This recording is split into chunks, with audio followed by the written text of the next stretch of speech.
So one of the things I get asked most often about is how people can build in time for self-development. It's hard when you've got the day job, home life, everything else going on to think about what the things you can do to help you progress your career, learn new skills and keep on top of emerging topics. So in this short video, I'm just going to talk you through some of my top tips for building in time for self-development.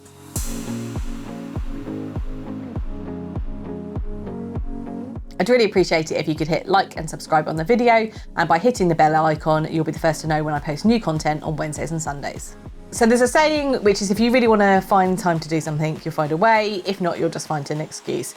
So I think that's exactly the same with self-development. It's one of those things you want to do, but you don't always find time to. So here are the 6 things you can do to make sure you build it into your working week. The first thing to do is scheduled, dedicated time to do it. So put it on your calendar and make it a meeting like you would any other, and don't look to cancel it. So by putting it in your diary, it's going to make sure it happens. Second, think about the type of self-development that you want to do. Is it reading a book? Is it listening to an audiobook? Is it having a developmental coffee with someone? Depending on what you want to achieve might determine the time of day that this needs to happen, and also coordinating with other people. By thinking about what the task is that you want to complete, it will allow you to schedule the right time with the right people. Next, think about when you're going to tackle it with the best energy. A lot of people leave self-development till a Friday afternoon, by which point everyone's lost the will to live and you're never going to make the best of it. Think about the time in your week which is going to be most productive for you to do that, and keep it to that time. Think about the energy that the task is going to require. So if it's something like a coffee or listening to an audiobook, that might happen later in the day or the week when your energy is more free-flowing. Whereas if you're trying to work on some detailed strategy or really taking some learning, you might want to do that first thing in the morning or earlier on in the day when your mind is fresh and you can take on the information.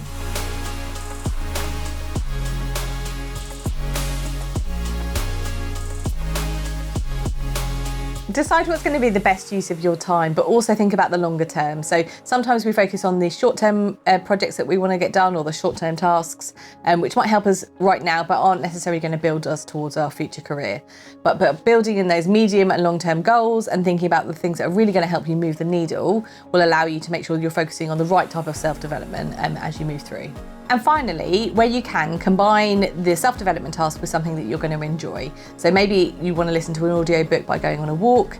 If you've got to do some studying, perhaps you want to do it at your favourite cafe, or combine a coffee with a friend. Just give yourself something that feels like a treat, as well as making sure that the self-development's fun.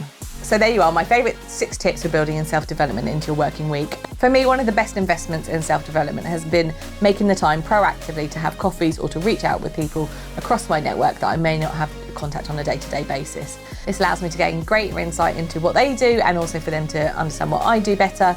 This has been great in building my network, making new connections, and ultimately getting more business into my company. I'd love to hear your tips for building in self-development, or the things that have really changed the game for you in terms of your career and where that time's been invested.